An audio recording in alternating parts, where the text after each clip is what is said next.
Kudos to you for holding it like that long. It's like, no, that's an art. Maybe it's Yeah. not an art and just walk away. Well, I did. I mean, look, I spent half of my, well, not half. I spent a couple hours of my sleep on it. Why don't I see the screen? Well, let me get my goodies off. Are we live? I'm not sure because I can't see our stream on video. Oh, yeah. I heard think music though. Yeah, I think. Oh, we're live. Yeah, I'm just looking at. Are we live? What's up, everyone? Richard here with Coach Tiger. Welcome to Forex Fire. It is Good Friday in the US to all our viewers that are in the US Friday. or celebrate It's Good Thursday. Friday. Thanksgiving. What am I on about? Close enough. We don't celebrate it at all, but anyway, We're thankful for Thanksgiving. I hope you guys enjoy it. I'm sure Tiger will enjoy it after the stream as well. Yeah. Oh yeah. All right. Definitely gonna get fat and happy. I just want to ask back in quickly, guys. I don't see our. Yeah, we don't see our screen. We can't see our screens. We don't know when you're going to switch. So please, can you just sort that out quick? Yeah. What's up, Saya? I just taken my click there.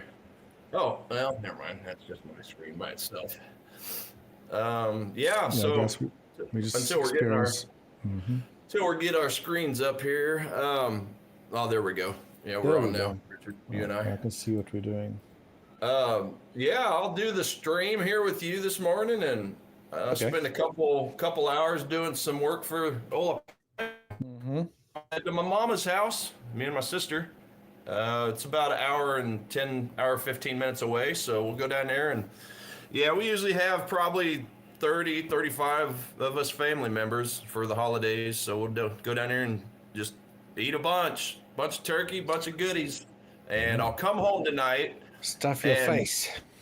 Yeah, and it'll feel like you know what? I don't know. For me, whenever I have a holiday dinner, go have the day, eat, I come back and it feels like a hangover because of all the sugar from the pies and the cakes and things. Sugar doesn't do my body good. I stay away from it. I don't drink soda or anything with sugar, eat really a whole lot of sugar. So the once or twice a year for a holiday when I do. I leave their house, I come back, I pass out, and I'm just worthless. So, You deserve it. That's exactly what it feels like. But yeah, welcome everybody. I've spent my last 2 evenings past midnight setting up my new computer. So yeah, man, I'm still waiting for the pictures. Got 4 new monitors. Yeah, I do. I took some last night right before I fell asleep, so I'll get those shared as well. But yeah, I'm excited about it. It's going to definitely help my productivity because I was doing all this work and trading and streaming and everything else I do on 2 monitors. And I have like 20, 25 windows on both of my monitors. And it was just like click, click, constant clicking. So this is going to help a ton. So yeah, I've got my Edge Finder over on one screen, my economic calendar, my financial juice, my YouTube stream so I can see everybody's questions at real time and I don't have to keep flipping back and forth. So exciting stuff, Richard. Looking forward to it. I can imagine. Always great getting new toys, right? Especially when it comes to trading. Christmas for Tiger, yeah. Yeah, I spent a heck of a load of money in my setup, but it's probably about 6 years ago. Yeah. And it's still pretty decent. I would like to upgrade a few things. I had to upgrade the graphics card, get a bit more RAM and all those sort of things. But yeah, it's really well worth it, especially if you're trading seriously, need multiple monitors and all those sort of things. Yeah. So yeah. I know it's nice. Yeah, it's exciting. So yeah, everything's gonna speed up. So Sympathy, welcome. Welcome. Yeah, good, Sire. I gotta remember where my monitors are. There you are, Sire. How's it going? Yeah, so might be a little bit of a quiet session with Thanksgiving, lower volume, all that sort of stuff. But yeah, let's see. Yeah, as far as today goes, everybody in the chat, the only real, well, there's a few economic events to watch out for, but really the strongest one we have is the yen's the Japanese yen's core CPI reading. So, I mean, it's more of a medium impact. It's not anything that's going to just rip your face off necessarily on the charts, but it typically gains some pretty decent volatility at What time times. is that? That's going to be at 6:30 p.m. Eastern Standard Time. Oh, okay, so that's late. Yeah, it's much later. You'll probably be sleeping and drooling on your pillow by then, Richard. Absolutely. Absolutely. And don't sleep on the Japanese yen's retail sales number that comes out. I mean, it's more of a low impact statement, but it's retail sales. And anytime you get retail sales and unemployment at the same time, I mean, those two are only 20 minutes apart. So I would just say, yeah, during that 6:30 p.m. window, half hour after, just be aware of that. You could have some pretty decent volatility.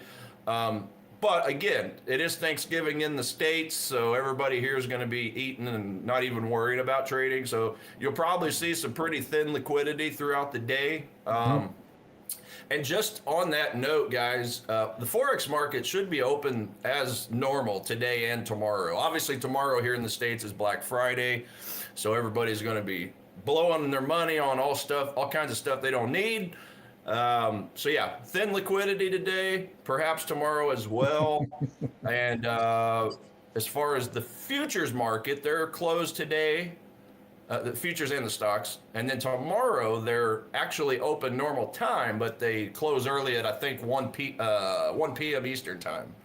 That's the futures and the stocks. But yeah, if you're a Forex trader, trade crypto, things of that nature, you should be good to go. But yeah, just expect thin liquidity. I wouldn't expect a whole bunch, to be quite honest. So it's a good day to reflect. Obviously, here in the States, hanging with the family. But if you're not in the U.S., you don't celebrate Thanksgiving, it's a great day just to catch up on some studying. Maybe read a book. Maybe just go and do some back testing on your strategies, things of that nature. Holidays are really good days for Sky's saying if it's quiet, then you can teach me how to actually use a pitchfork. He's been playing with it. No problem. So I can give you some tips and tricks there. No, I like to use it. Rule of thumbs, but it is a very subjective type of tool. But I do follow a specific, set of base rules when I draw them. And then it's also very visual, so you'll have to change between the settings. I could go through all of that for you a little bit later. Let's just get through what's on Tiger's watch list here. I also just want to have a look at the dollar index. That AUD USD trade of mine yesterday, again using pitchforks, right? Beautifully set up. Took almost a hit on there with my stop loss, but then it eventually went my way. So TP smacked on that trade, as one of our old coaches used to say. Yeah, Coach Michael, that's right. Here we go. That's going to be immortalized, and for the rest of our lives, right? TP smacked. I'll never forget that. That's right. Yeah, and just moving on to the economic surprise scores, guys. It looks to me like the top section's pretty much the same as yesterday. Looks like the whole thing's the same. So yeah, no changes as far as the strengthening or weakening of any of these major currencies that we like to trade. Global average of 58%. That's pretty decent score. That means the currencies as a whole are doing all right, right? Really, anything over 50, over 55 is okay, okay?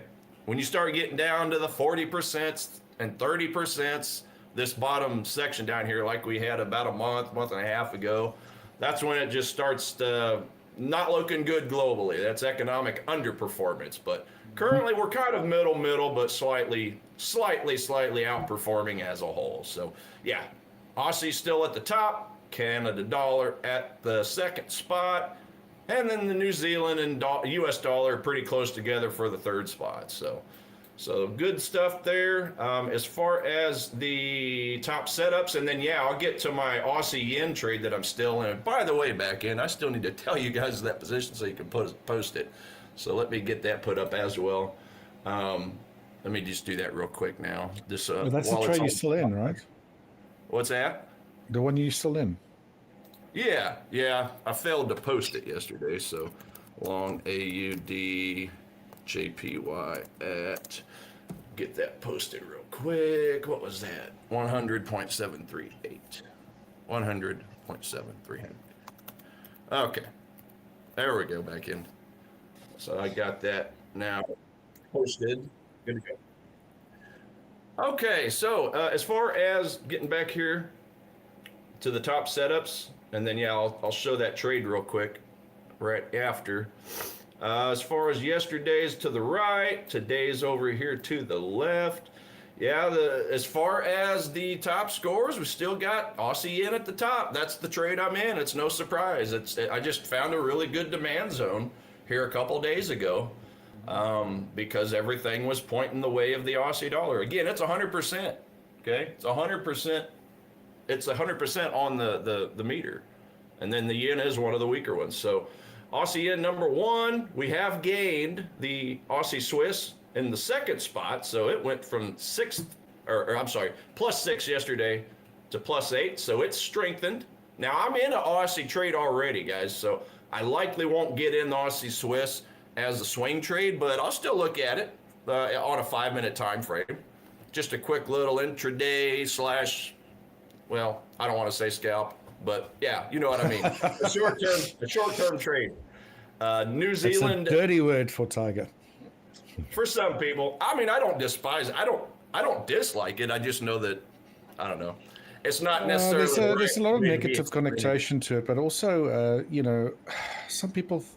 Scalping to me means that you literally in and out within like a minute. I think for me personally, like high frequency trading almost, which is mostly done with algorithms.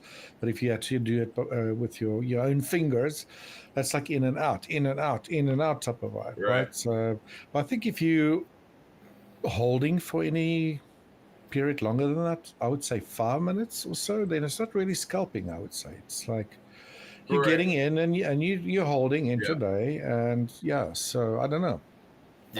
Yeah, the penny stock trading I was doing at one time, now that's scalping. No, it's good stuff. It's good either way. But yeah, couple Aussie pairs at the top. Actually, Richard, there's 4 on there. You got Aussie yen, Aussie Swiss, Aussie CAD, Aussie dollar. And then on the other end is where the other Aussie pairs are, since it's the quote currency. Sell euro, buy Aussie. Sell pound, buy Aussie.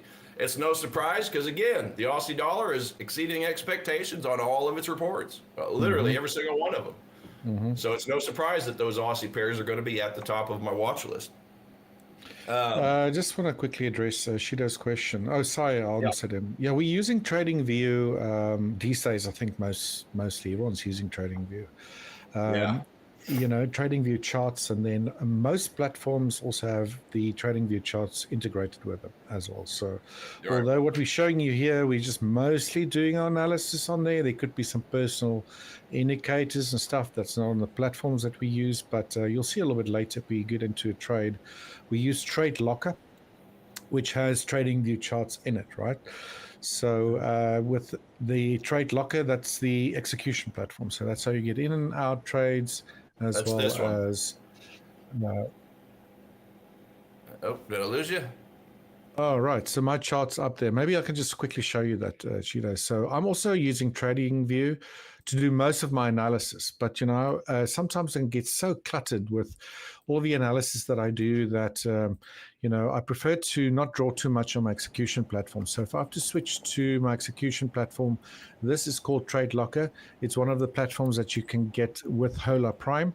And basically trying to keep it a little bit neater. I'll also use smaller time frames personally on my execution platform to try to, really zoom into a trade where my risk is as little as possible and hopefully my profit potential as high as possible. So, and then get into trades, manage trades, but, place your stop losses, targets, and all those goodies.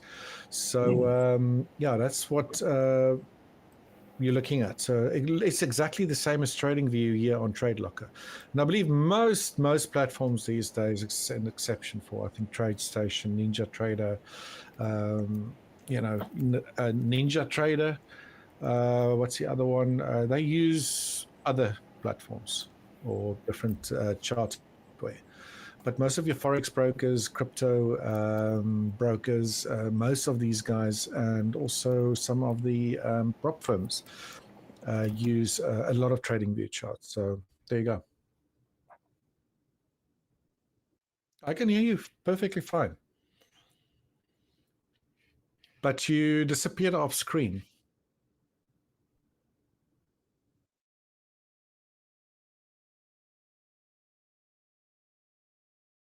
All right, guys, while Tiger is sorting out his technical issues, let's quickly have a look at that AUD USD trade from yesterday. So this was it. I got in here and got out at just slightly above the top here. And this I assumed was a correction, and a correction after a very strong uptrend. So if you see a very strong uptrend and price starts moving counter trend, always assume obviously it's a correction. Now, how do I track that correction? Well, I studied corrections for a very long time, zigzags. I find I mostly use Elliott wave analysis with corrections mostly.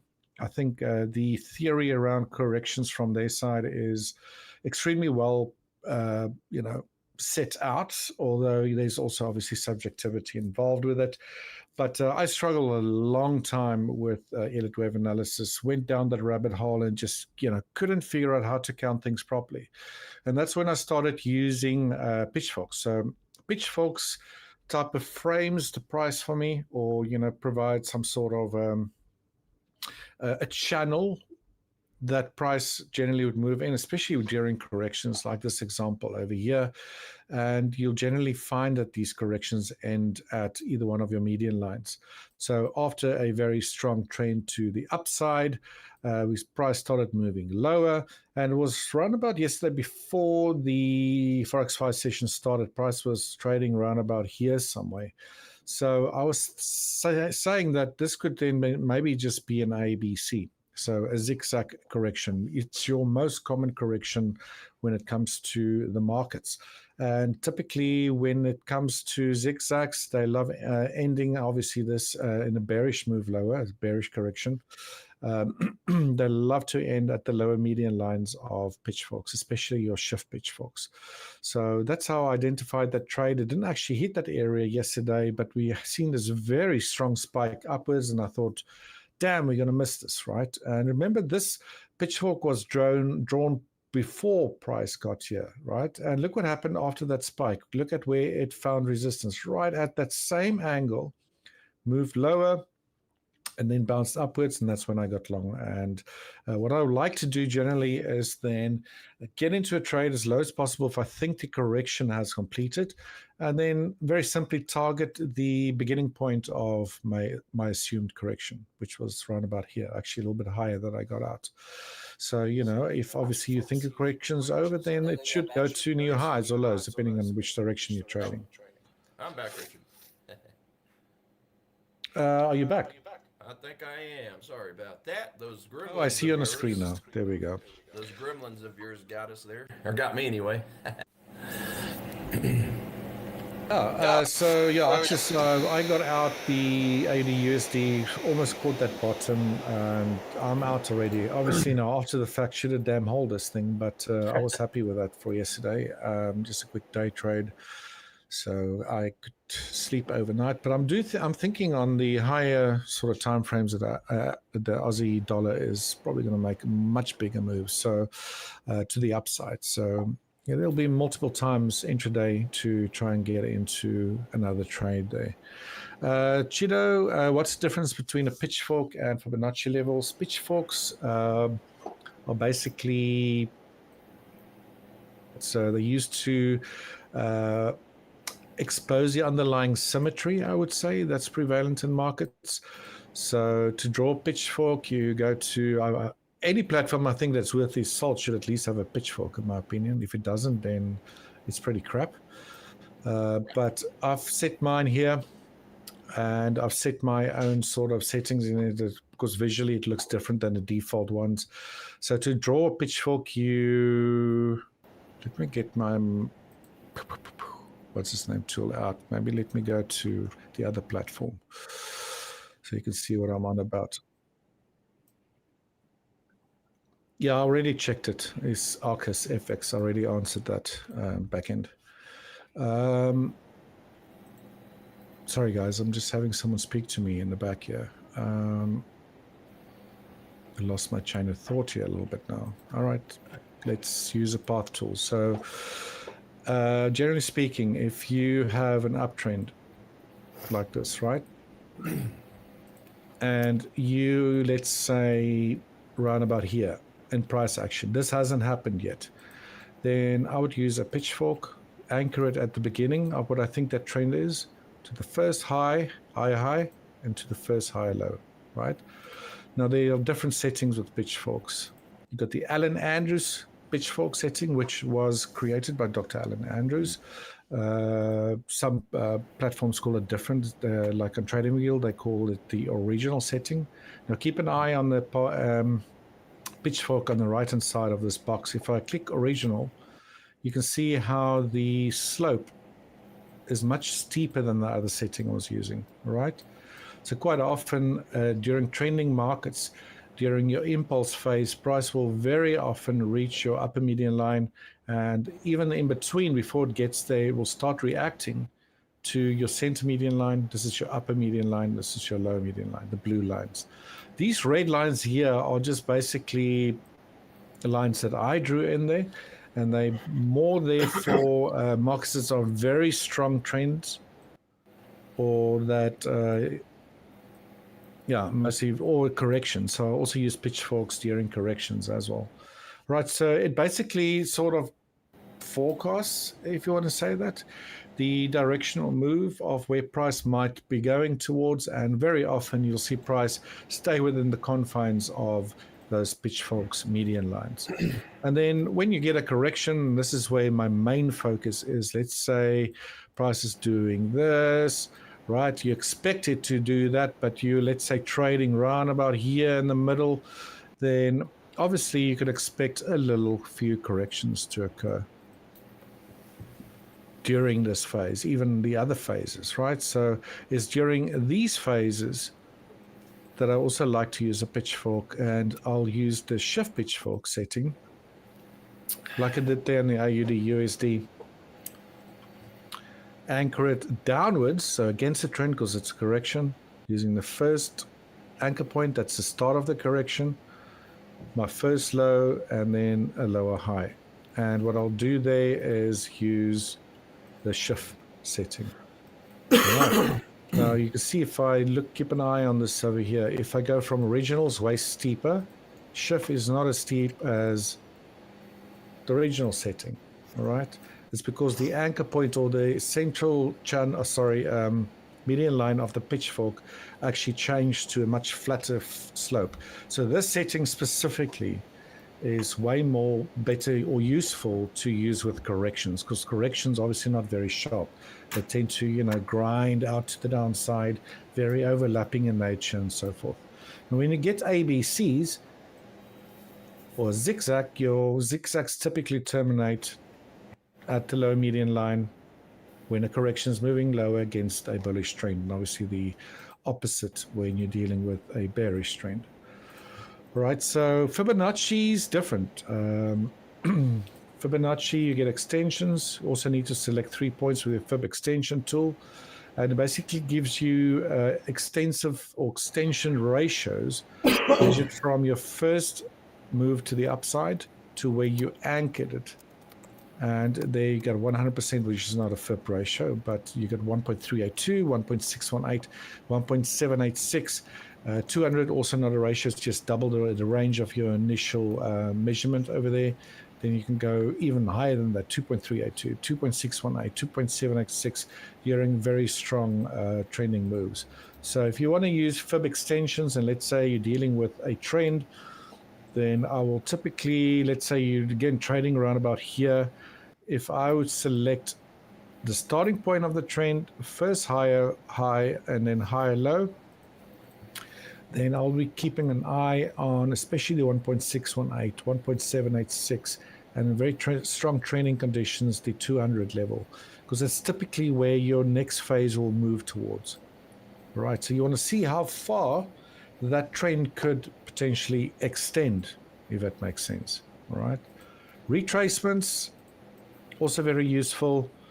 You just use 2 points, so starting point to, let's say, your first higher high, and then when you get a correction, you very often get a move towards 0.618. That's what they call the golden ratio, or 50%. And that's basically dividing that first range that you measured in Fibonacci ratios. So they just create levels, basically, where a lot of traders will probably wait for retracement, or a lot of traders might use them as extensions to figure out where a trend might be moving towards, or they might even use it as targets points where they want to start taking profits. So knowing what other traders are looking at is also very useful, and then use that information to make your own trading decisions. All right. So hopefully that helps you out, Sympathy. Yeah, so Tiger, you back? Yeah, I'm back, I believe. I'm gonna switch over to Tiger. Yeah. And by the way, I want to go ahead real quick. We should be having another password today for the drawings. So it looks like, okay, we've got it on the screen there. So there you go. Password's going to be turkey.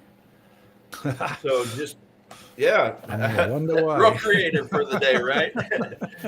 So yeah, for everybody, if you want a chance to go win the accounts today, the free accounts, definitely go to the Trade Secrets channel on our YouTube channel. And just like it shows on your screen there, just simply type in the password, which is turkey, and then your email address as well as futures.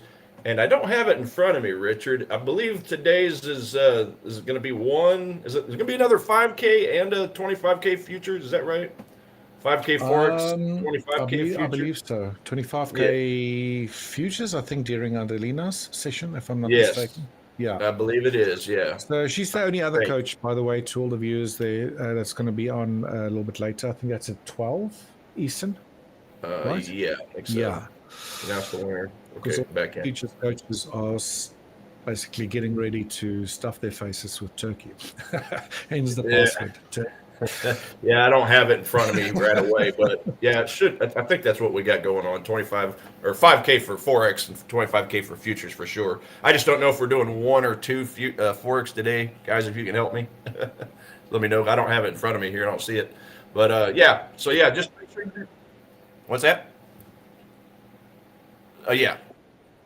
Okay. So yeah, they're just looking for us, guys. But yeah, turkey is the password. Gobble gobble. Okay, so go definitely do that. Put that in, and then we'll definitely get those winners announced tomorrow. And then as far as today, Richard, don't we have? Sorry, guys, I'm so unorganized today. I got up late. The winners from yesterday. That's what I'm looking for here. Yeah, we need to get those as well. So yeah, let's find that out. We'll get that announced as well here shortly. But yeah, meanwhile, Richard, I could definitely go take a look at some of these setups I got. I definitely want to go over my Aussie yen trade. Okay. Just to show everybody the progress on that. Are you still going there on your part? No, you can take over. I'm just going to answer Mr. Peeps over there. Finds it useful using FIB levels, especially for the lineup with supply and demand zones. Starting to get a fair bit of success doing that. Absolutely, Mr. Peeps. I believe using Fibonacci levels on their own is not very useful at all. So anything that you can use in combination with another technique, so you have confluence in, let's say, a supply demand zone, then it makes it so much more powerful. Using it as a target or using it as an entry zone or anything like that. So I use Fibonacci extensions mostly to measure the move when you get an A, a B, and then where's the C going to end? Does my 100% Fibonacci extension or 1.382 or 1.618 actually line up with one of my pitchfork's median lines?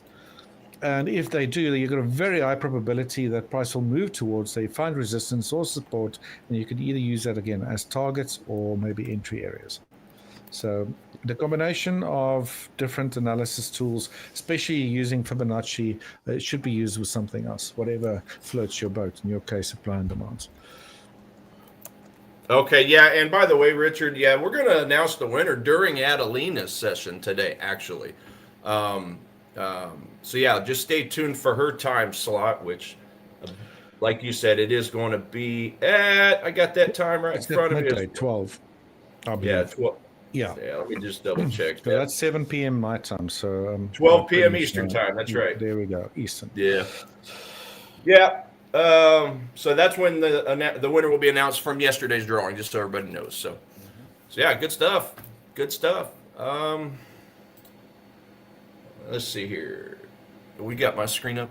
Oh, we do have my screen. Okay, so yeah, everybody. Sorry, I'm so upside down today. I actually got up late, Richard, because I was up so late. So I kind of blew through my alarm. So my bad on that. But yeah, as far as my trade, guys, so this Aussie yen trade, it's still being at the top of the list. Okay, from a top setups point of view, I went and bought into this down here at this 30-minute demand zone. Okay, right down here. And that would have been on Monday.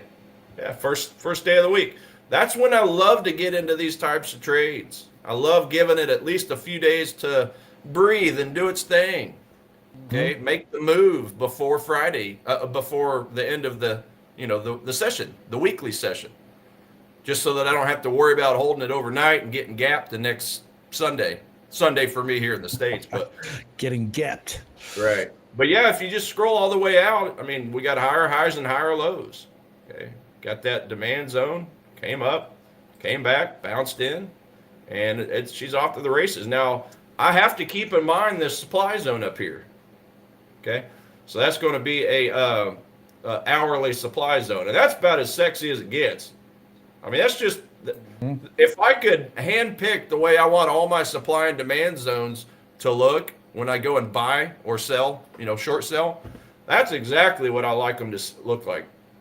One candle, one basing candle, nice, lovely wick above it, and then obviously you get just the big, spike, whether it's up or down, doesn't matter. But as far as the basing goes, we talked about basing candles the other day, right? So obviously you got your one basing candle. This down here is your leg in candle. Okay, you got your leg in candle, you got one basing candle, and then you got your leg out candle. That tells me, now I'm not shorting up here because all of my indicators point to buying this market, but let's just say I had a bearish signal. Let's say I'm not in this trade, okay? My fundamental top setups are telling me to sell this thing, right? This is the example I'm showing, but yeah, you got your leg in candle, you got your base candle, your leg out candle. So that's only, and this is a 1 hour time frame. So think about it. That's a very tiny amount of time that price hung out in that basing structure, in that price action, that candle's range, that trading range. Okay. And before the drop. So yeah, this is what I mean when I say 1 to 3 candles of basing action is ideal, because again, I don't want price hanging out in that zone for 4, 5, 6 or more candles. It's just too much. So I can tell you right now, they didn't get a whole lot of time, right? Some people got lucky, they got in, they short.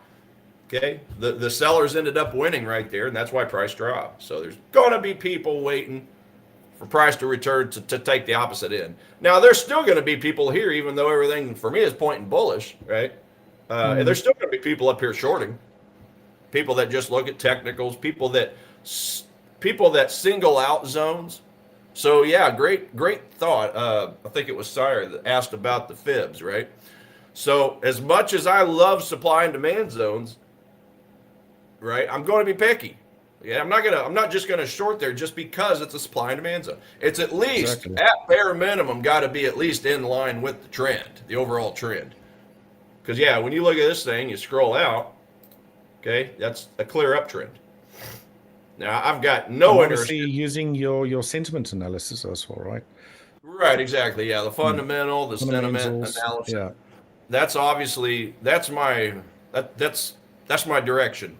Right? That's my boss, Richard. Okay?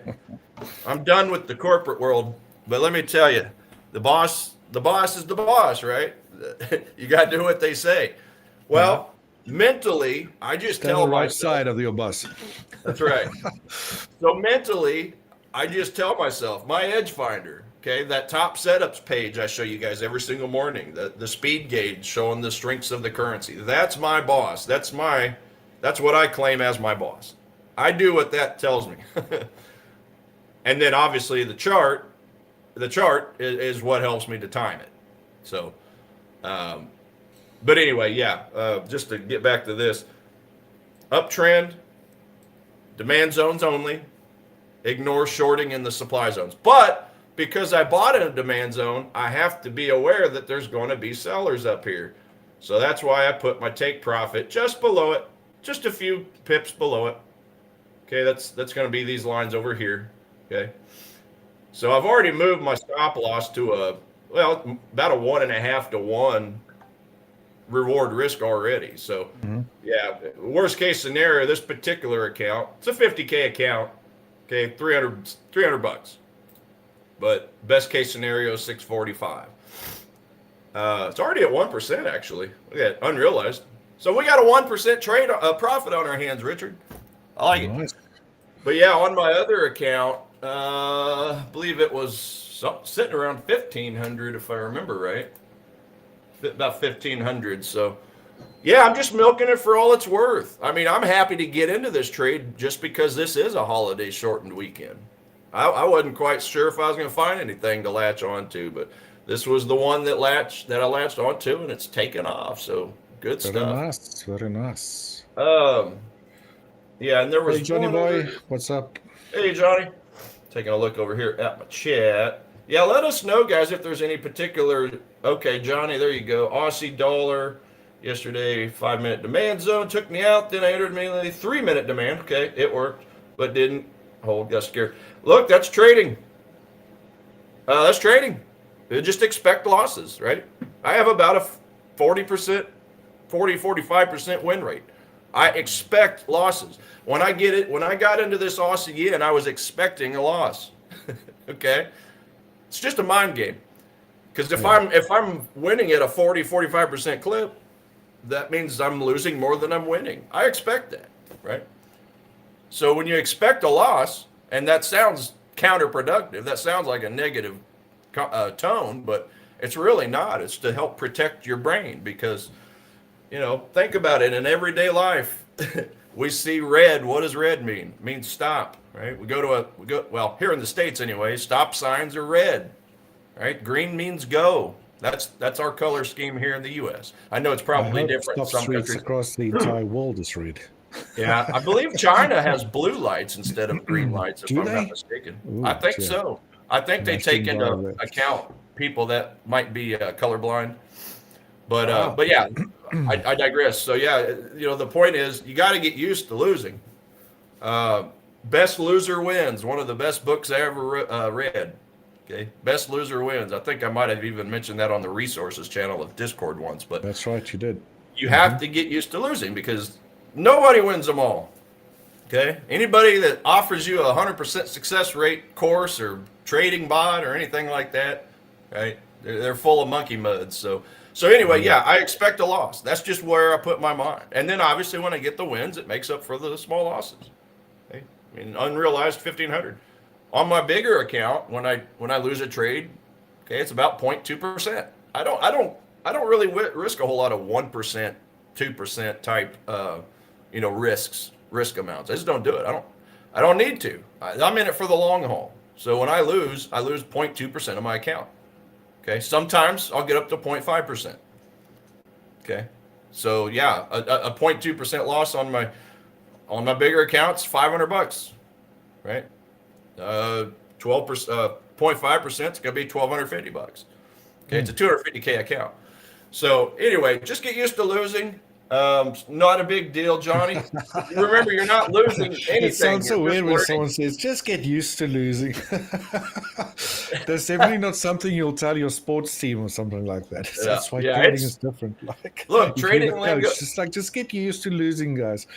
Lingo suck. In the trading world is odd, right? It's pretty odd, but yeah, you get as long as you cut your losses short. Yeah, by the time you get a win, it's gonna knock out 3, 4, 5-year losses, right? Yeah. So, Tiger, we got a question here from Mr. Peeps regarding supply demand zones. Do you want me to read it out, or do you think more supply and demand zones that occur in the middle of a leg, up or down? Do you yeah. Yeah. So, Mr. Peeps, for me, just to look at my chart over here as an example. Okay, let's just look up here. Okay. This is the origin of a strong move down, right? So for me, if I'm shorting up here, if I were to short this, that would be the highest probability area because it's at the origin of the strong move down. If I have a supply zone out in this area as an example, I think that's what you're asking. Let me double check here. Let's go look at your dollar CAD example, actually. Yeah, let's do that. Dollar CAD. Oh, my Lord. All my goodies moved around on me over here. I just realized in the shuffle of adding all my stuff, my goodies got out of order, Richard. There we go. There's dollar CAD. I'll have to play with that later. 4-hour time zone, time frame. Okay, you're asking. Where are you at? Where are you at? Middle of a leg, up or down. So it would be a pullback on a smaller time frame. Yeah, I mean, I think I get the gist of what you're asking, Mr. Peeps. Me personally, I start with the higher time frames, for one. So, like, here's my daily time frame, daily uptrend. Okay, this is one that Richard and I was looking at a couple times, dollar CAD. But down here, at the origin of this strong move up is the daily demand zone, and inside is that green box. That's my 4-hour demand zone. So yeah, that's the basis of where I would like to buy this market. But once price comes down into that market, okay, once price starts coming down into it, then yeah, that's where I'm going to flip down to a 1-hour. So I start at the daily there. I go down to the 4-hour to see my 4-hour demand. And now I go down to the 1-hour. So I'm doing everything by fours. Okay, divided by 4, multiplied by 4. Now it's obviously a little different daily to 4-hour. It doesn't quite work out to 4. So that's the falso amigo I told you guys about. Okay, what I learned from my Spanish teacher in Mexico. Falso amigo, fake friend. So that's just where that is kind of its own thing. But anyway, then I go down to a 1-hour and just keep refining it. The key word here, Mr. Peeps, is refining. Just keep going down and seeing if I can find a gap, because you guys hear me blabber about gaps all the time. Me and Coach Richard. Okay, that's one of our favorite tools. That's my favorite odds enhancer. Right? I think Johnny or Sire was asking about the Fibonacci retracements earlier. Okay, it's like Richard said. It's just a odds enhancer. It was Shida. Okay, yeah. So it's not the reason to get in, or not the reason to get into a trade. But like he said, if it's in confluence with a supplier demand zone, or however you trade, support and resistance, breakouts. Obviously, there's 1,001 ways to do it, but that's an odds enhancer. So for me, my favorite odds enhancer is the gap. But anyway, yeah, I digress. So we go from daily to 4-hour down to 1-hour. Okay, we got efficient price structure. Let me turn my drawings off. Okay, this is the zone, right? All these candles are overlapping candles to the left and the right. Okay, that's my first inefficiency. So that's where I'm gonna put my 1-hour. So it's just nothing more than just refining it constantly down, Mr. Peeps. But the most important thing for me personally is just trying to focus on those zones that are at the beginning. Now, if it's in the middle, like you asked, like right here's a demand zone. Okay, if we just look at this leg here, this impulse leg up. Okay. To kind of answer part of your question, well, we got a demand zone right here. Why can't I buy that demand zone, right? Well, there's no reason you can't. It's just that you have to get the signal of confirmation. So once price enters that zone, am I starting to get a break of structure the other way? Okay, and I kind of show you guys this a lot. Break a structure, come back to retrace a demand zone, and then fly up. So in this case, I have to have this confirmation in the middle, which is where you're asking. Right? I have to get this break of structure to get into that trade. Otherwise, I ignore it, because chances are to just drop right through, bust at your stop loss. So yeah, you can take those zones in the middle, and I take them in the middle from time to time. But my favorite place is down here where the story got started from the beginning. But every now and then I'll catch one of these in the middle. So yeah, as long for me, my only advice on that is just get a confirmation. Like down here, this is a limit order. Okay, limit order, and right out here in the middle, that's a confirmation order. Hey, you better prove yourself. Right? You got to prove yourself. So I don't know. Hopefully that answers your question in part. But yeah, there's nothing wrong with taking a demand zone. Just it's got to prove it. It's got to prove itself.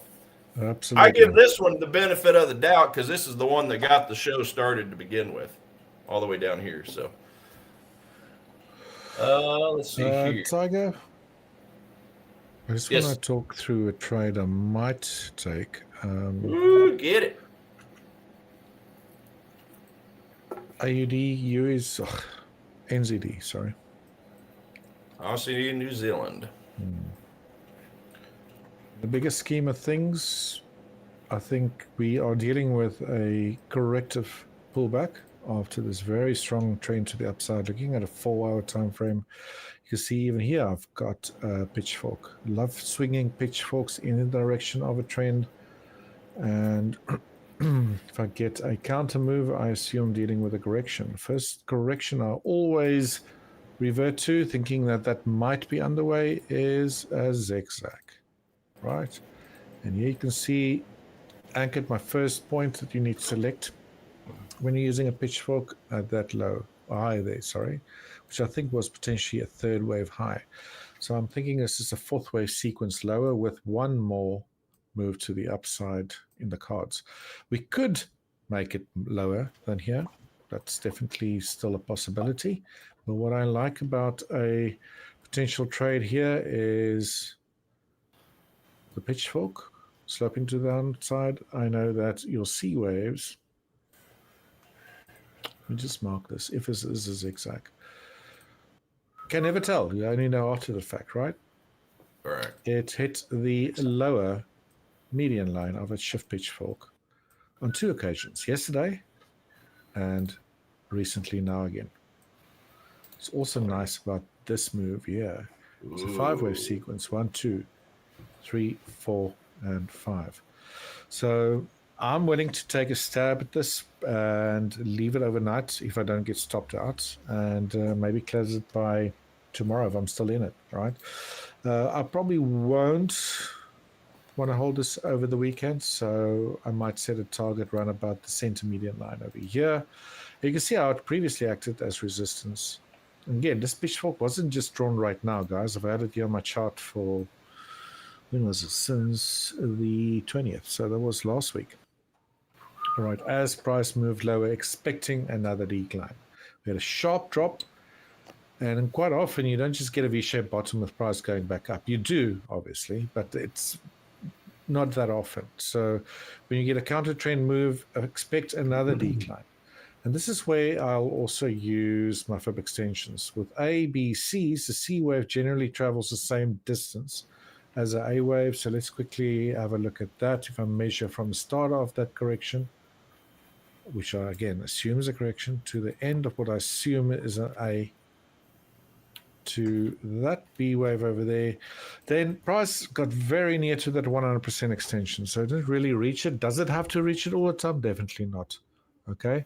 But generally, your C wave travels around about the same distance as your A wave.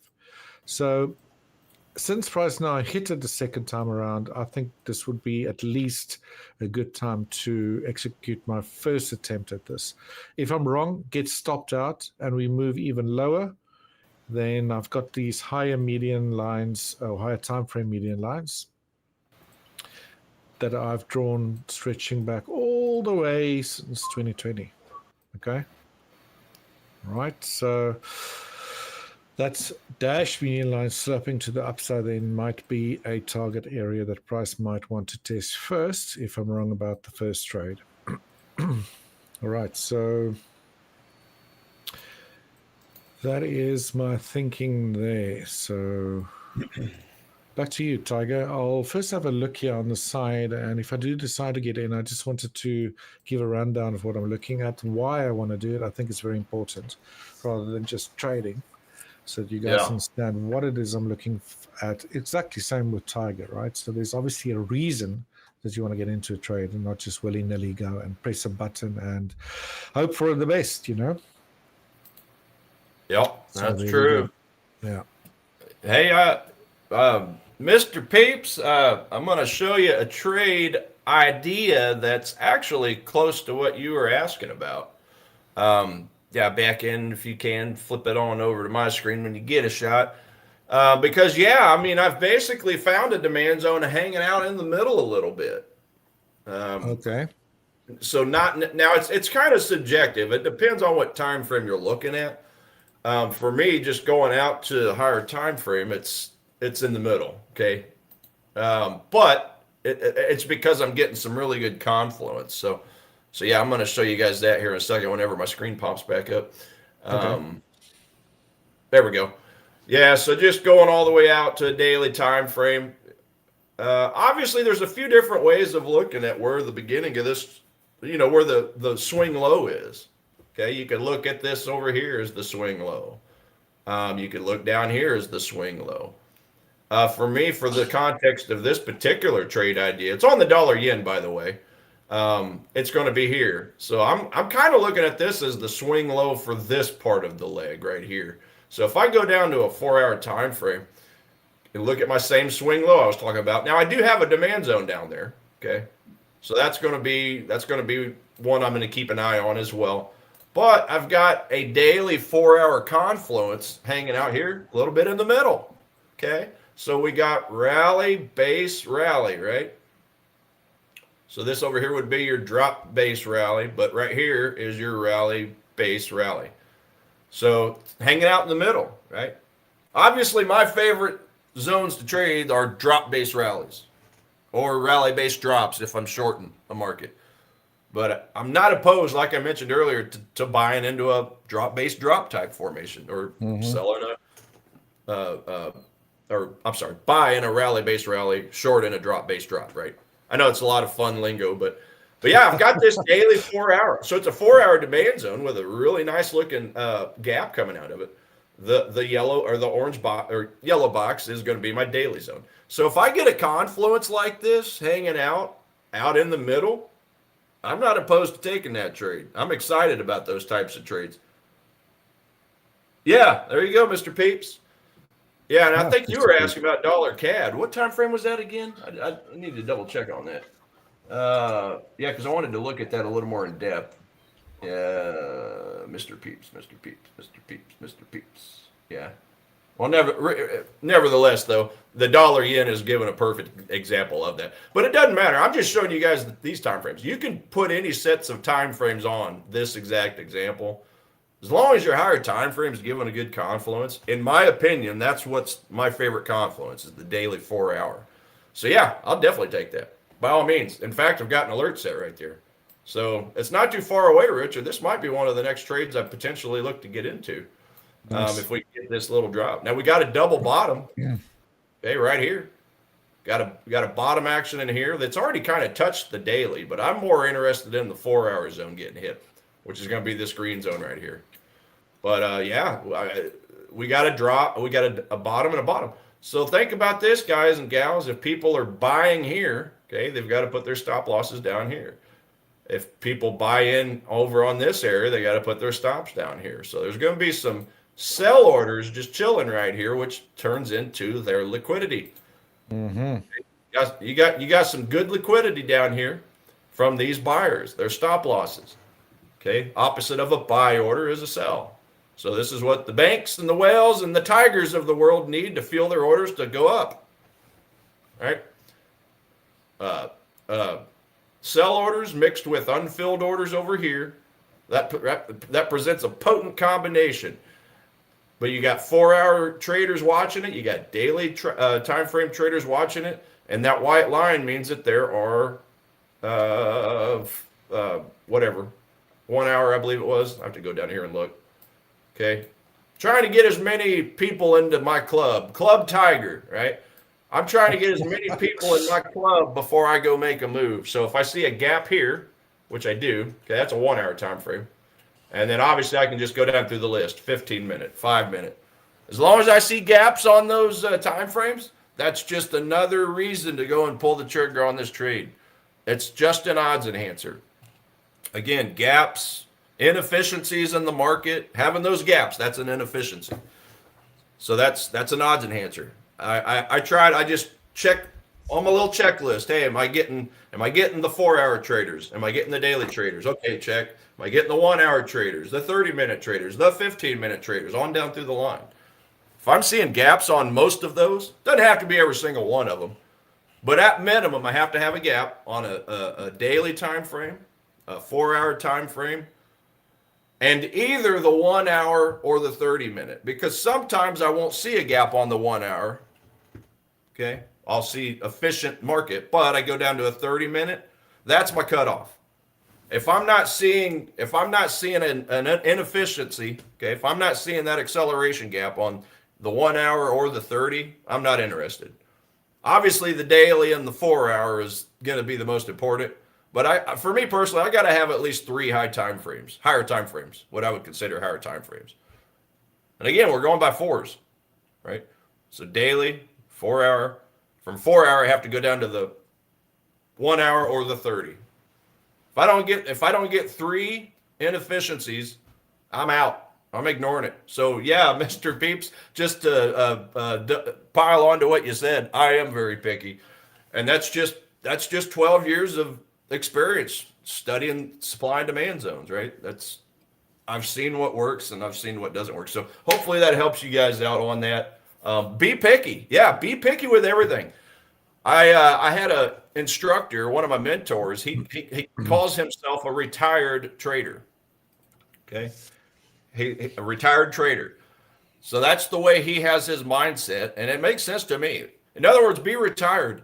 For a trade to be absolutely perfect to pull me out of retirement, right? It's got to meet all these expectations, and it is. It's exhausting, and I don't get a trade opportunity. I don't get a trade opportunity every day. I'm lucky to get 1 or 2 good setups a week, but when I get those 1 or 2, I latch onto it, right? But that's what works for me, right? I'm not into the whole excitement of constant, scalping or trading on 2-3 minute time frames. But that's what works for me. It may not work for you, right? You may be the gung ho. You may be excited about, smashing the buy or sell button for anybody watching multiple times a day. I'm just not. I got better things to do. I'm trying to learn. Obviously, helping out the company as well and doing this and that, doing a lot of good things. So I don't have the time to scalp, but I can damn sure pull the trigger on a 1 or 2 setups a week and let them run like this one. This one's been running since Monday, the Aussie yen trade that I'm in. So it's just a lot more peaceful for me personally, and I freaking love it. So hope that helps for you. But yeah, dollar yen, it's definitely going to be on my list here as soon as it decides it wants to come and catch these unfilled orders. The bank does this. Okay, the bank does this, and then also whomever it was asking about the fibs.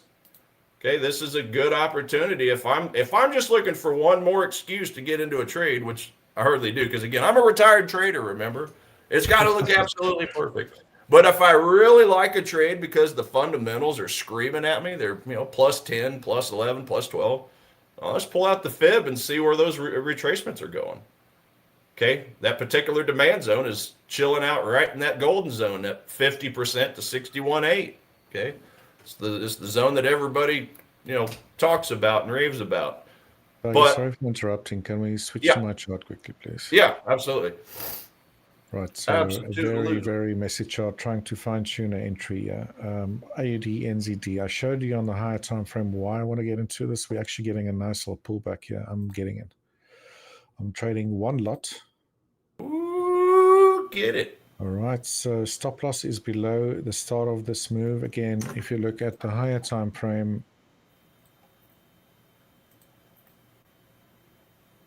just get rid of most of these drawings on it. I don't know why it looks so messy all of a sudden. Yeah, Christmas is here for you. Huh? There we go. Because price hit the slow median line a second time around. Okay, so I'm expecting potentially that's where my target is going to be, at that center median line over here. Getting a little bit of a pullback. Again, I'm not trading big size on this yet, and I'm getting alerts as well. What's that? WTI. Don't want to trade crude on Thanksgiving. No, you don't? Okay.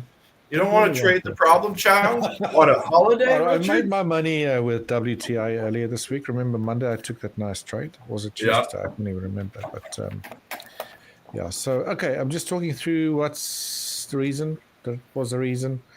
And this is where I'll switch to a smaller time frame. Just move higher, beautifully tracing out within a channel. You can even see draw line parallel to this. Look at all of these little areas here where price missed the slow median line. Support, support, support, support, support, support, support, support. And it's now hit it again. So I'm a little bit in the radar. Reason being is the spread obviously on this. So we could still move a little bit lower. That's 100% fine. Price doesn't have to find support within that area there.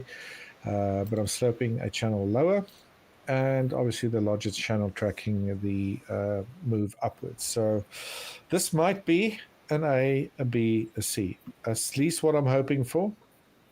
And it should hopefully terminate within that area there. If we start aggressively moving lower here, then probably wrong about this entire trade. But again, not a massive position, only trading one lot very close to the weekend and targeting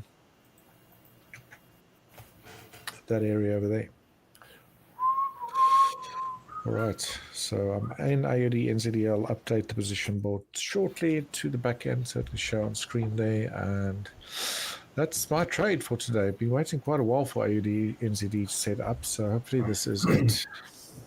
Nice. Back to you, Tiger. Yeah, so perfect. So yeah, well, guess what? There's a currency pair that I haven't talked about for quite a while, just because I haven't had any good signals on it, and that's the New Zealand dollar US dollar pair.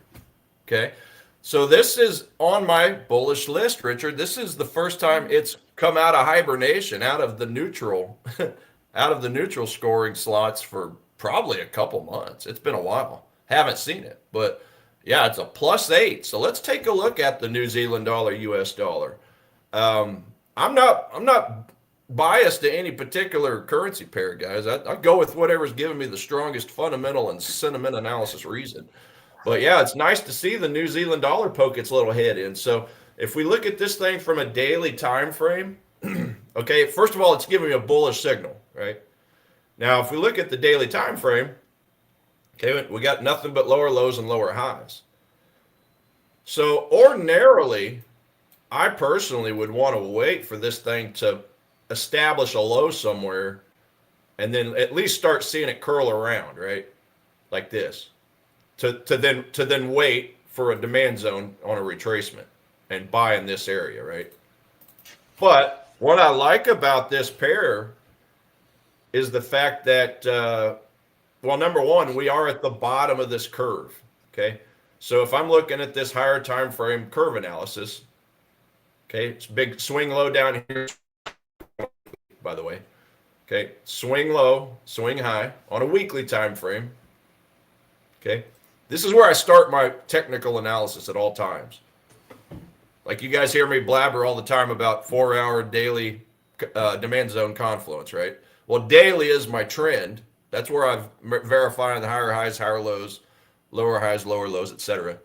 4-hour, that's the demand zone, supply zone time frame that I trigger. Now I go down to the 1 hour, 30-minute, 15-minute to fine tune it, but it all starts from the 4-hour time frame where I'm collecting those unfilled orders.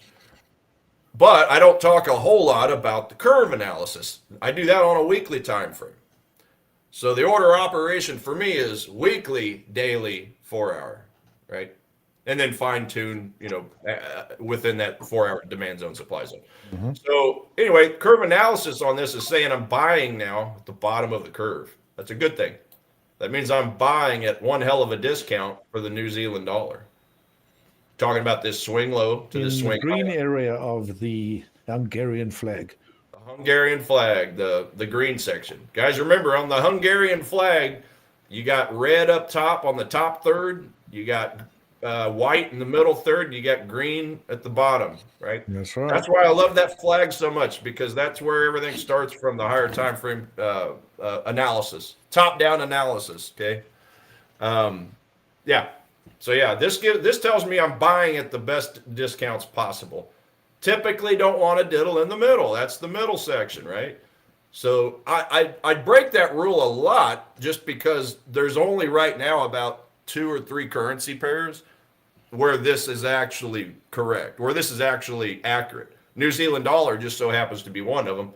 I just haven't had a signal on it for, like I said, about 2 months. But now that it's at the bottom and fundamentals are pointing up, this gives an opportunity on this weekly time frame to take price from this low, obviously, to the top. Okay, the swing high.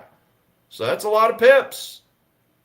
Looks like about 400 pips, 500 pips, something like that. Now the New Zealand dollar, excuse me, guys.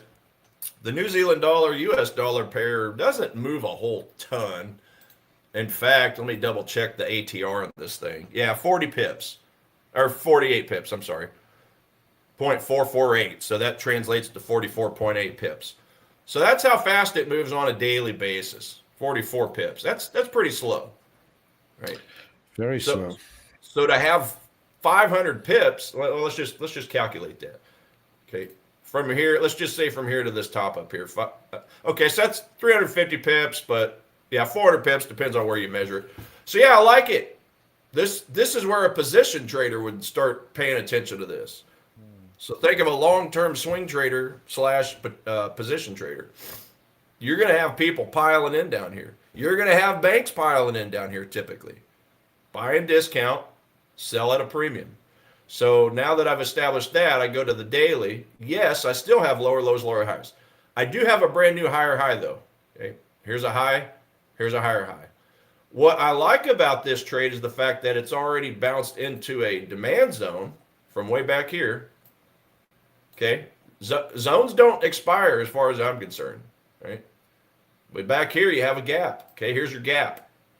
This is your fair value gap, your acceleration gap, right? Your novice gap above this 4-hour demand zone. That tells me this is pretty strong.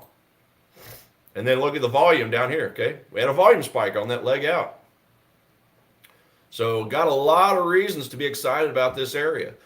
Down here, is this a demand zone down here? Right? Look at this. Is this a demand zone right here? As far as I'm concerned, it is, but do we have a gap? Do we have a gap? Let's go zoom in a little closer. Do we have a gap? No, we don't. So that negates that demand zone. Okay, we have no gap. This candle, so it's always the second candle out, the second candle forward or second candle back, doesn't matter. If you get a wick like we have here, that at any point touches that candle or the wick, the body or the wick, that's where you have an efficient market. There's no reason to be interested in this area on this particular time frame. Now, obviously, smaller time frames are a different story, but I'm just talking about from the start. So this candle overlaps that candle. So this candle to me is not a demand zone because of that reason. So I would obviously delete that because it's not even a candle. But this is the first time you have that inefficiency. Okay, candle overlap, overlap, overlap. Oh, we don't have an overlap. We have a gap, that runaway gap, that acceleration gap. This leg out candle right here, that's pretty strong. So we have to look at the last candle. That's why I've picked that as the demand zone. So what's happened since? Okay, if I zoom back out. Okay, that's the zone we were just looking at. But what happened over here when price came down to it? Even in a strong downtrend because of all these lower lows, lower highs. Okay, we bounced in, bounced up, bounced in a little deeper, got some more unfilled orders. And that's where the bid was caught by the whales, the big banks. So we've pushed out and clear up. We've broken the structure. This is important. Again, we've already formed a new higher high. So broke a structure, higher high. At this point, now that my system, my boss, is telling me I have permission, Tiger, to go buy this market, that's where I start looking to time it on the chart. So then we look for the 4 hour. There's a couple demand zones on this one, Mr. Peeps. We do have one out here in the middle. Okay. But it's not at the origin of the strong move. Origin of the strong move is down here. Well, it looks to me like I have a lot of overlap in wicks and bodies. So my first inefficiency in this market is going to be, let's delete that for a second. Okay, efficient market. This candle overlaps with this candle over here. Now, very, very temporarily, we had a gap from this candle wick to this candle wick, the tiniest of gaps. But what happened? Price rolled down, closed that gap, hit this candle, pushed away. So that closes that demand zone. And now, clearly, as you guys can see, the first gap we see is going to be right here, down here, from that candle to that wick. Now, some people will draw this demand zone like this, meaning they'll ignore this wick, but I don't ignore that wick at all. I incorporate that wick. Okay.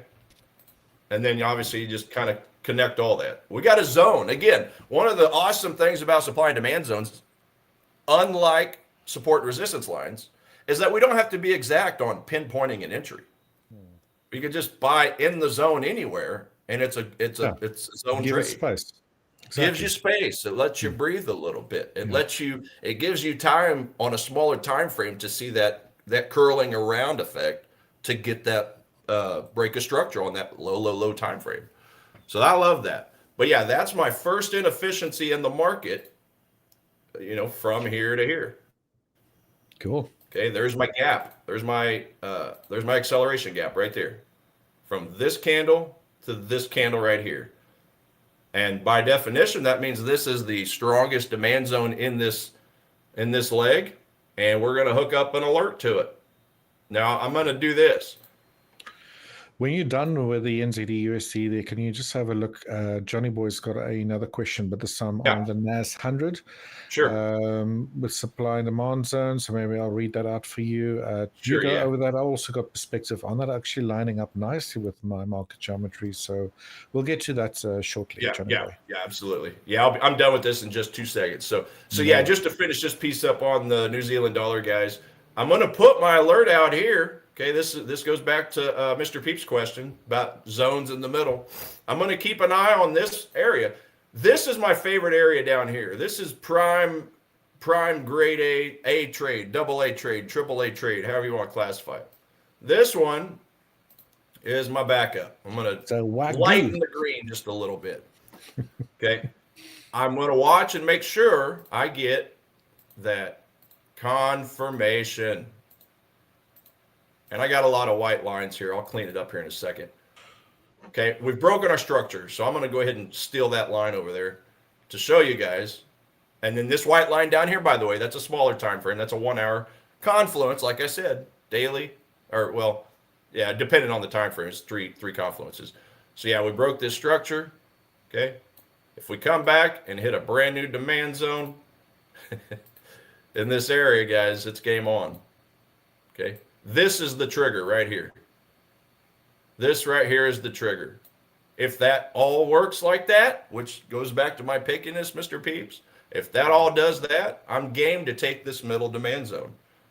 If it doesn't, and it just blows right through, then I'm waiting on this demand zone down here. That's going to be as close as it gets to me for a limit order, because I know in hindsight I have an efficient market structure and the benefit of knowing that 4 hour demand zone, that old one that we showed, pushed price up to begin with to break the structure. So that is a lot of things I just packed in. Go rewatch that last 5 minutes if you have to. That's really what I go through to find my zones of entry. But yeah, that's New Zealand dollar for you. So method to the madness, right?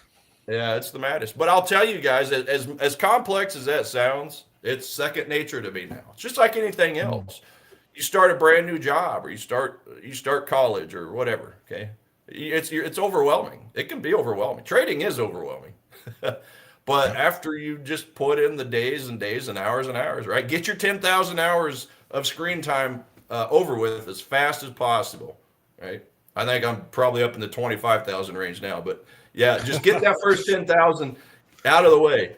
And as soon as you do that, this all becomes second nature. Yeah. Now, it's never going to be easy because I still have losses. What if it's not broken, right? Yeah. A lot of Get traders your will keep screen on telling time you in, that but trading can be very boring as well. Just repeat, rinse yeah. and repeat, rinse and repeat. Do the same thing over and over. But yeah, I don't get overwhelmed from it. It's just, look, if it's an if then statement. I hate math, you guys know that, but I do know if then statements. I can follow a checklist. If I get this, okay, my demand zone, my fair value gaps, my confluence, my this, my that, I'm good to go. So, and then what was that question again? That was from Johnny Boy.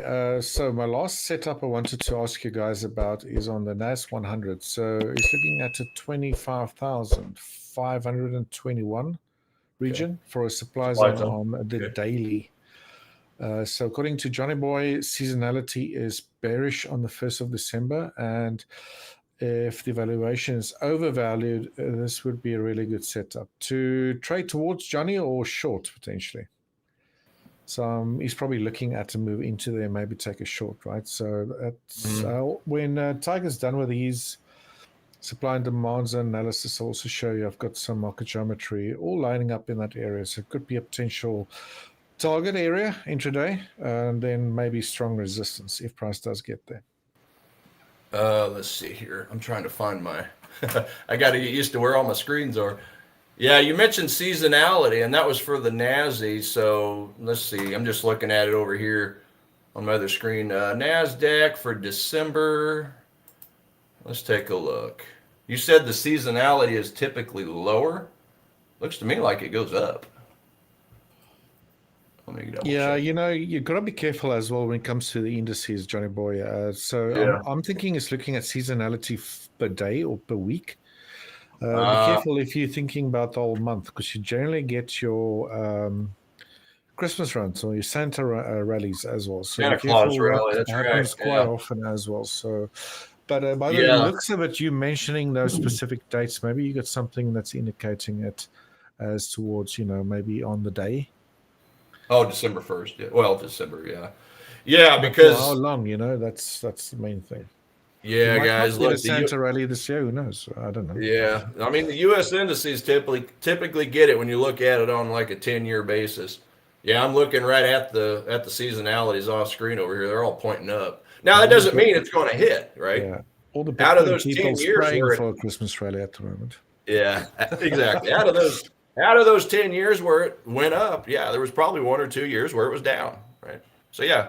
But anyway, yeah, that's just one piece of the puzzle. So you guys see the top setups I post all the time. I mean, that's me taking into account quite a few different things from your COT data, retail positioning, the seasonality, like you mentioned, and then not to mention all the economic the growth reports, the employment reports, the inflation reports, the rates reports, right? Oh, we lost Tiger. That's just one little piece of the puzzle. He's back again. You just dropped off there a little bit, but you're back. Cool. Can you hear me, Tiger? Oh my gosh. Yeah. All right, good. You're back again. Back in. We need to switch to your screen as well, please. Something happened there with the internet. I can see you on the stream still.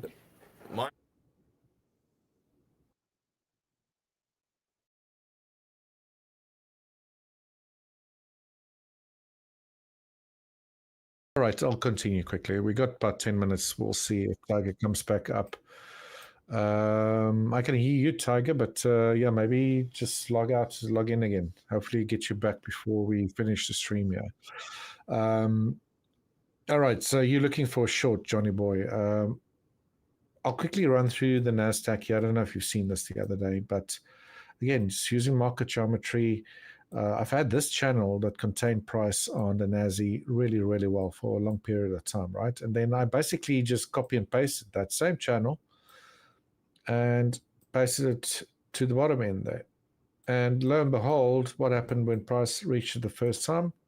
We had a very strong bounce back upwards, right? So I'm thinking this could have been, again, what's my most common corrective structure? An ABC, right? So we upward sloping lines, price reaches support.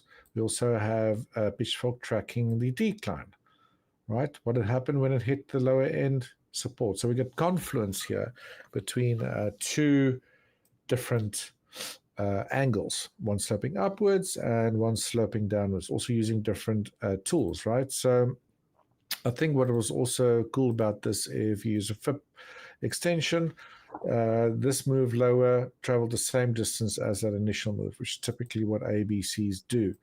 Then we had a move up, and look where we had support here on Tuesday. Perfect touch of that center median line and back to the upside. So if we have to look at your area you were talking about, Johnny Boy, 25,520. Is that the lower end of that? So let's just draw that in.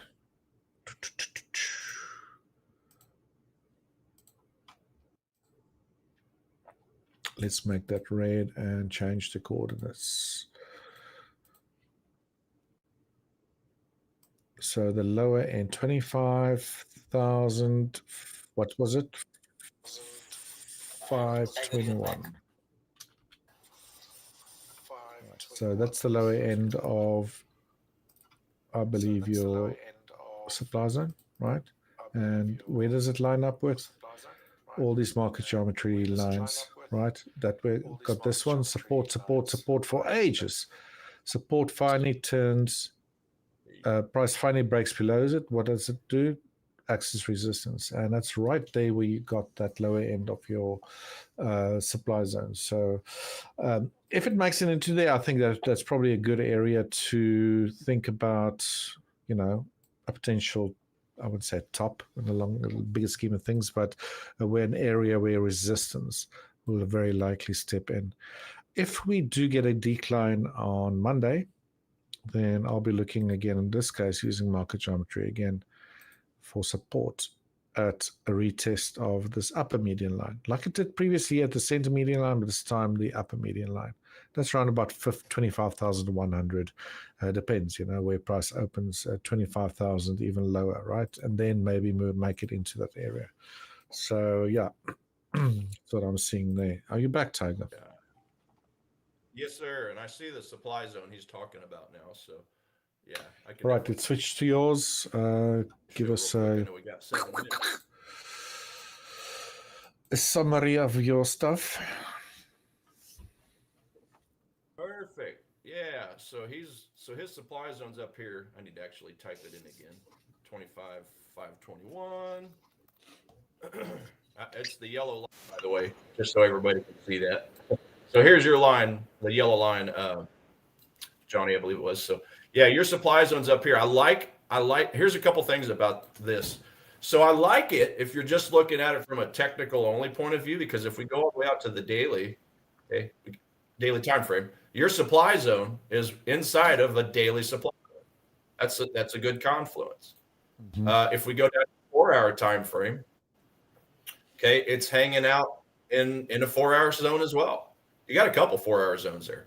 So with the context of the 4-hour and the daily, that's a good looking spot.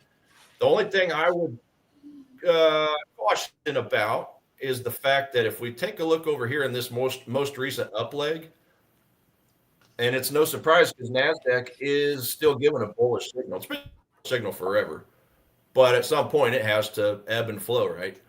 I personally wouldn't. I mean, that's you might get away with that because of that strong confluence. I'm more interested in this demand zone right here, that one right there. Why is that? Because this demand zone took out a very strong supply zone. Okay, from this point we pushed up through here. Now it's going to be down on a smaller time frame, 2-hour demand zone. Okay, so 2-hour time frame. That's where I get the candle with the wick underneath. That's super strong. I know that because it busted through this stronger supply zone. So I'm keeping an eye on that. Now, if I were to get into this trade, to give you some kudos there, Johnny, if I were to get into this trade, I would definitely make sure, and if price were to bounce down into this demand zone, I would be wary of that zone as far as making sure I either take profit or move my stop loss and kind of choke it a little bit, just so that I don't miss out on all these, miss out on all this profit. Because I could definitely see it bouncing. It may not bounce and go down straight down, but I at least see some sort of bounce. So it is a strong supply zone, but yeah, for me personally, I just look at the fundamentals, and the fundamentals tell me only to buy the market. My boss is only telling me to buy the market. So yeah, if you're looking at the technicals, I like it. It looks good. I mean, your zone, where your zone is, okay, this price action was strong enough to break through this demand zone over here. Okay, here's the demand zone. This is a 2-hour time frame. 1 hour, 2 hour, it's going to look very similar. Your supply zone was strong enough to take out an opposing demand zone. Okay, that's an impulse leg. I like to buy and sell on impulse legs only. If your price right here did not break this bottom, did not break this demand zone, and then bounced and came up, I'd not be as excited. But because it busted through that demand zone and the low of it, you got a pretty strong zone on your hands. So it very well could bounce in there. I like it. I like it. Hell, by the time we come in on Monday, Richard, my system could be giving me a bearish signal, and then I'll be jumping in there with you, boy. But until it does, I'm just going to stay with longs only. Yeah. Sympathy has actually got a question for you, Johnny boy. I don't know if you've seen that. So what do you mean by evaluation? Are you referring to an oscillator, or is it literally fundamentals? Interesting to know. Let us know. And also, guys, we got about 2 minutes left until we finished here. Again, guys, we pinned a message with a link at the top of this chat. That's a link to join Adelina's stream, which will be at 12 or midday Eastern. So please go and check her out, support her. And then we'll be doing the same thing tomorrow. Me and Tiger, Forex Fire again, same time slot, and Coach Adelina again a little bit later to end off the week. All right, and then things should be back to normal again on Monday. I think Sam's going to be back soon too, right, Coach? Yeah, Sam's back on Monday. So Sam will join Adelina. Full house from the coach's side. Yeah. So the futures guys, they won't be in today or tomorrow. It's literally you, literally Richard, myself, and Adelina. Okay, for today and tomorrow. But yeah, as far as Monday goes, Sam will be back with the futures guys, but he'll also be joining Coach Adelina for her time slot. She's a trooper. She's been doing the stream on her own this week. Yeah, fresh off. I really feel for, because I used to do that myself before I started working with Hurler Prime, and it was not nice. I can tell you that much. Yeah. She's doing some days it's great if there's a lot of action, but some days people just feel like doing something else, or it's a holiday, or it's, and so definitely it can be quite tight. So definitely. Yeah, so as far as today and tomorrow goes, guys, if you can, go say hi to her, support her, tell her Tiger and Richard sent you. And she's a wealth of knowledge as well. She's been trading for about, I think, 4 years. I think she specializes in the US 30, and it sounds like she does some Forex trading as well. I did hear her, I think, yesterday or the day before, talk about maybe doing some Forex trading today. So yeah, definitely go support her. You can always find the links to our shows in the Discord channel, by the way. So if you just go in there and click on the Hola Prime TV, the hashtag Hola Prime TV channel, I believe is what it's called, you'll see the links to every single show.